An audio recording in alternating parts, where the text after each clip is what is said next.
Partie B du chapitre 5.2, donc de la loi de Hess, le mécanisme de réaction au niveau du graphique.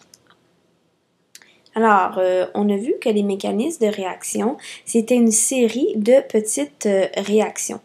Donc, on a également vu qu'une réaction, donc commence avec les réactifs, a une énergie d'activation et se transforme en produit.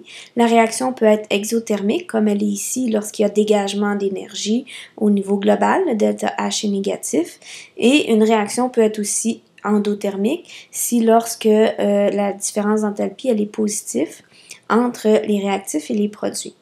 Alors, lorsqu'on parle d'un mécanisme réactionnel, il y a plusieurs étapes qui mènent des réactifs initiaux jusqu'aux produits finaux qui fait notre réaction globale. Le mécanisme peut se vérifier avec la loi de Hess.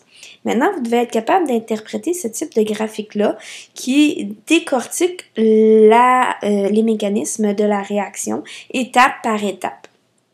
Alors, première chose qu'on pourrait vous demander, par exemple, sur un type de tableau comme ça pourrait être l'énergie d'activation de la deuxième étape. Alors, la deuxième étape va être la deuxième courbe. Ici, elle est indiquée, mais elle ne sera pas nécessairement indiquée. Donc, ici, on voit bien qu'il y a 3 étapes parce qu'il y a 3 courbes, il y a 3 énergies d'activation. Alors, l'énergie d'activation de la deuxième étape, ça serait ça ici. Donc, on va faire l'énergie du complexe activé, moins 400, moins l'énergie des réactifs, 1570. Alors, j'aurai l'énergie d'activation ici de la deuxième étape. On pourrait demander un autre exemple, le complexe activé de la troisième étape. La troisième étape, c'est le troisième sommet. Le complexe activé, son énergie, c'est de 600 kJ. On pourrait également vous demander l'enthalpie des produits de la première étape. Alors, ma première étape, l'enthalpie des produits. Les produits de ma première étape sont ici, donc moins 1574 kJ. Cette énergie-là, c'est aussi l'enthalpie des réactifs de la deuxième étape. Parce qu'à chaque étape, les produits deviennent les réactifs de l'étape suivante.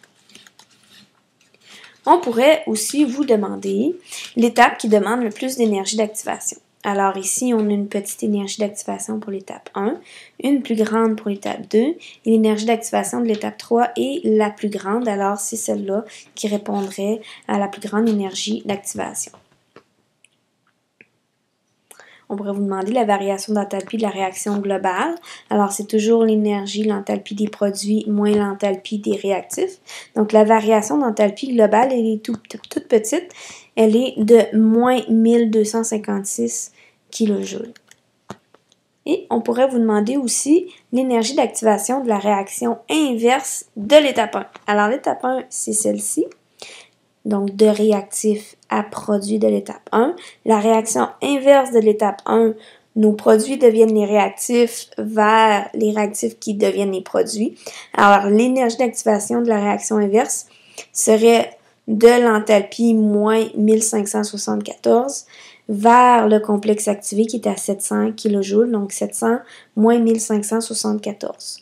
Alors, ça serait toute la hauteur qui est ici, qui est l'énergie d'activation de la réaction 1 inverse. Alors, les graphiques que vous allez avoir vont ressembler peut-être un peu plus à ça. Avant, on l'avait tout décortiqué, donc il était découpé comme il faut. Je pourrais vous demander ici, il y a combien d'étapes dans la réaction. Donc, j'en compte 1, 2, 3, 4 étapes parce que j'ai 4 sommets dans mes courbes. Je pourrais vous demander l'enthalpie des produits de la troisième étape. Alors, les produits de ma troisième étape, 1, 2, 3, c'est G ici, leur enthalpie, moins 100 kJ. Donc, je pourrais vous redemander toutes les mêmes questions que je vous ai posées dans le graphique d'avant, en vous demandant d'identifier les sommets ou les creux, dépendant des situations.